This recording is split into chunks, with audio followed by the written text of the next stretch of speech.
this video, we will cover how to calculate the leap year and what leap year is. This program first prompts the user to enter a year, and we will enter an year as an int value and check if it is a leap year. So if it's a leap year, we will say year is a leap year. If it's not a leap year, we will say the year you have entered is not a leap year.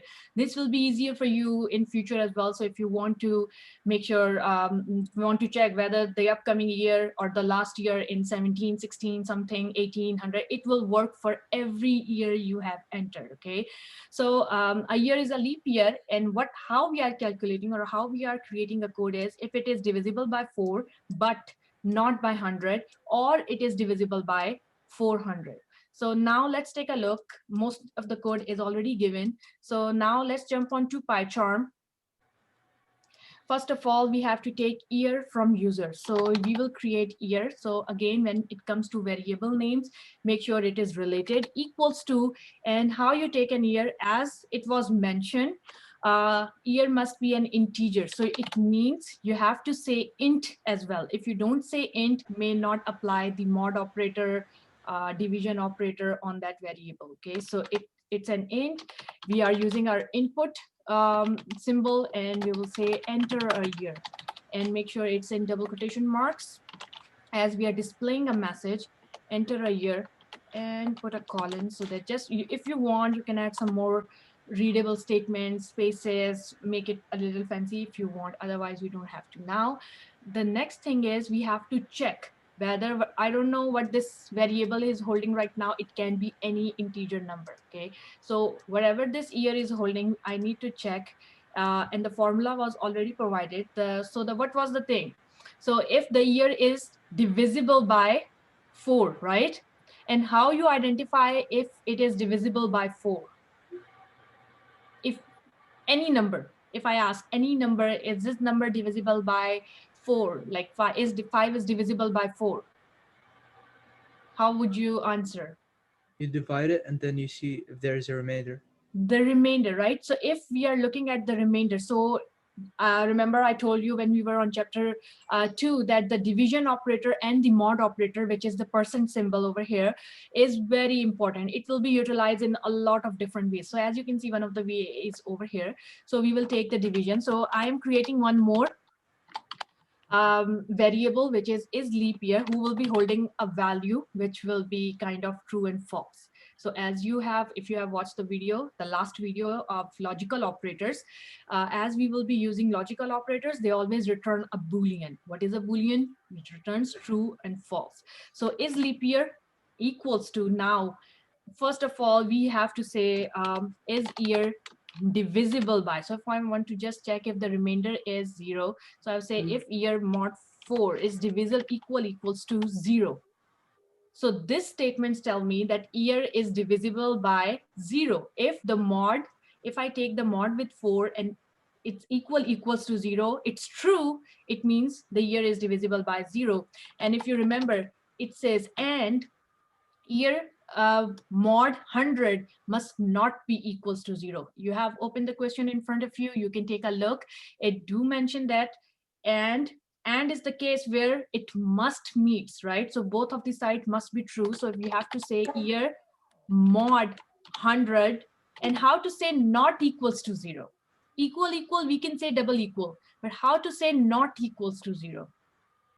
Exclamation point equal? Explanation point equals to 0. So now this is like half portion of our equation, which says year mod, our year is divisible by 4 and year is not divisible by 100. In English word, this is what this expression is telling you right now.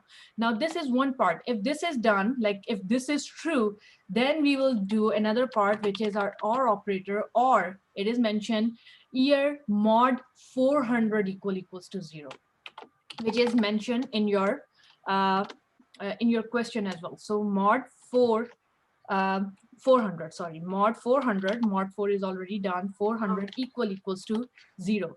So remember your AND operator and OR operator. AND operator will return true, both will return true and false, like which is Boolean. Now what are the conditions for returning true and false? If for the AND operator, both of them must be true. If one of them is false, answer will be for this whole thing will be false. With this OR operator, what it does is any side, if this is false and this is true, answer will be true. But if this is true and this is false, answer will be true again. For OR operator, any side can be true. But if both of them are false, then answer will be false. It means year is not a leap year. Can someone Google and bring some years to us so we can test our code? Which year is a leap year, which year is not a leap year? It will be easy. And we will display year, comma, and double quotation mark. And then what we will print is a leap year, is a leap year question mark, and it will we will print true and false, double quotation mark, close, comma, and this is holding true and false. So we will say you can print your statement in any way. It is leap year. No error so far. Can anyone tell me any year to enter? Let's run our code and see. Enter a year. What do you think? Which year? 2000. 2000? 2000. 2000. Yeah. Is a leap year true? So it's a leap year. Let's run, let's check 2020. It's true. Let's run 1900. 1900. It's false. Is it a leap year or no? Nope. No.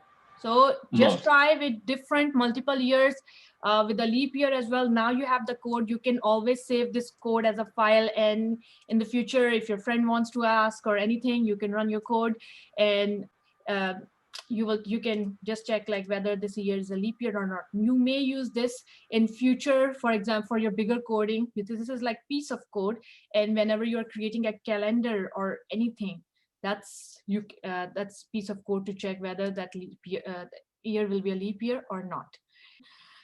So we have done this part. Okay, so this one was, there was no if and else, there was just logical operator.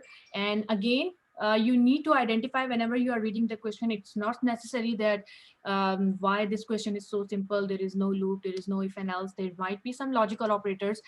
Okay, so there may be a question where these operators are not mentioned. Okay, so you need to identify whether you need an AND operator or operator. I was planning to remove it, but I was not sure how many of you have watched the video and how many of you will be confused. So that's why I was like, let's give a hint, and then for the future question, we will make a little bit changes. Question number 2, we have now, let us write a program. Now, I didn't read the question very carefully. Solution of your question, most of the solution is already in your question. Okay, so now let us write a program to find out the Chinese zodiac sign for a given year. For a given year, it means we are taking an year. Again, we know how to take a year. It will be an int. The Chinese zodiac sign is based on 12-year cycle. Each year brings being represented by an animal, which is rat, tiger, rabbit, dragon, snake, monkey. So we have a list over here. Okay, they did have mentioned like how they are calculating. So what they are doing so far, let's take a look. Whatever the year enter, so we need to, whatever the year is entered, we need to take the mod, year mod 12, and whatever the remainder is 0, 1, 2, 3, depending on that number, we will print the animal name. Most of the solution is already there, right? So what we are doing is we are taking the year from user, we will take the mod of year with 12, and we will write all these if, elif, multiple elif statements and print depending on whatever the year it is. So let's take a look. Let's jump on to our pie chart. We have to take year from user. So I'm removing this part. We are already taking year from user. So now what we need is we need to find the zodiac year. So let's create a variable. Zodiac year will be equals to, now how to calculate that, like from that year, they have already mentioned in the question that you need to take the mod with 12. So year mod 12, I don't know what that will be. It will be assigned to this variable zodiac year. Now I have to use my condition depending on whatever the answer is, and I do know my options, right? So my options are starting from 0. So if, right, how you write your if condition, if And I'm just copying this whole variable name. It's too big. Control C. If zodiac year equals to 0 colon, then what we have to do is have monkey. What we have is make sure Python is very case sensitive and sensitive of indentation. So make sure you don't make any mistake of indentation. Elif goes at the back. So elif is like when I have multiple conditions. Again, zodiac year equals to 1 and colon. Don't forget colon. And then what we have to print is print what we have for 1. Rooster. Rooster. And so on. It will go. Professor, I have a question. Yes. Why don't you just make a list with the animals and then take the input and check the index for the list for all the animals? Yeah, that's one other way. This is just for the practice of ELSIF. There Oh. are more easier way. You don't have to write these lines of code as well. You can even use with one loop and check the condition. And you're right, you can just create one list and run a loop and check with the indexes. This is just for the practice of elif when you have multiple conditions. Okay, so it's just, yeah, you're right. You're absolutely right. There are many simple ways to do it.